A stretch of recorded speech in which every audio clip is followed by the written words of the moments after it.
રાજકોટમાં મજૂરી નામે બહારથી આવતા પરપ્રાંતિયો પોતાની સાથે પાણીના ભાવે હથિયારો લઈ આવતા હોય અને રાજકોટમાં વેચી મારતા હોવાના બનાવો પ્રકાશમાં આવ્યા છે।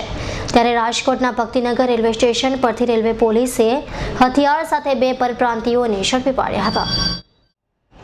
રાજકોટ શહેરના ભક્તિનગર રેલવે સ્ટેશન પર એક ઈસમ પોતાની પાસે ગેરકાયદે હથિયાર લઈ ઊભો છે તેવી બાતમી પોલીસને મળતા પોલીસે ત્યાં દોડી જઈ શંકાસ્પદ ઈસમને દબોચી પાડ્યો હતો અને પોલીસે તેની પૂછપરછ કરતા તેણે પોતાનું નામ સુધીર કુમાર મહંતો હોવાનું જણાવ્યું હતું। જ્યારે વધુ પૂછપરછ કરતા તેણે પોતે આ હથિયાર યુપીવાસી નિર્ગુણ ચૌધરી પાસેથી લીધા હોવાની કબૂલાત કરી હતી।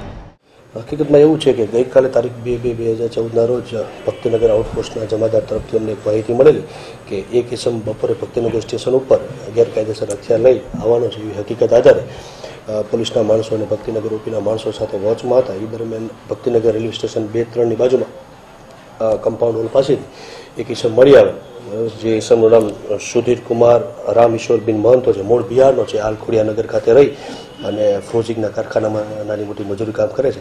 એની પાસેથી એક દેશી તમંચો મળી આવ્યો છે જે ચાલુ હાલતમાં છે। તમંચો કાર્ટિજ નથી, તમંચા સાથે મળી આવ્યો છે। આ બાબત તેને અટક કરી અને રાજકોટ રેલવે પોલીસ સ્ટેશન ખાતે આ આર્મ્સ એક્ટ મુજબ ગુનો દાખલ કરવામાં આવેલ છે। એની વધુ પૂછપરછ દરમિયાન એનો મિત્ર નામે નિર્ગુણ ભરેશ્વર ચૌધરી, મૂળ રહેવાસી બલિયા યુપીનો, એને એકાદ વર્ષ પહેલાં સાચવવા અને જો ગ્રાહક મળે તો વેચી દેવાના ઈરાદે આપેલો હતો, પણ ત્યારબાદ તેની પાસે આ તમંચો પડી રહ્યો હતો।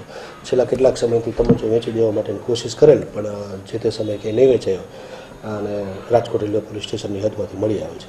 બંને વિરુદ્ધ ગુનો દાખલ કરી અને ગઈકાલે અટક કરવામાં આવેલ છે। આજે વિધિવત રીતે રિમાન્ડ મેળવી અને તમંચો ક્યાંથી મેળવો છે એ બાબતે આગળની કાર્યવાહી થશે। હથિયારો સાથે ઝડપાયેલા બંને આરોપીઓને હાલ તો પોલીસે રિમાન્ડ પર લેવાની તજવીજ હાથ ધરી છે અને રિમાન્ડ દરમિયાન અગાઉ પણ આવા હથિયારો વેચ્યા છે કે શું તેની તપાસ પોલીસ હાથ ધરશે। દેવાંગ પૂજાણીનો રિપોર્ટ S9 ન્યૂઝ, રાજકોટ।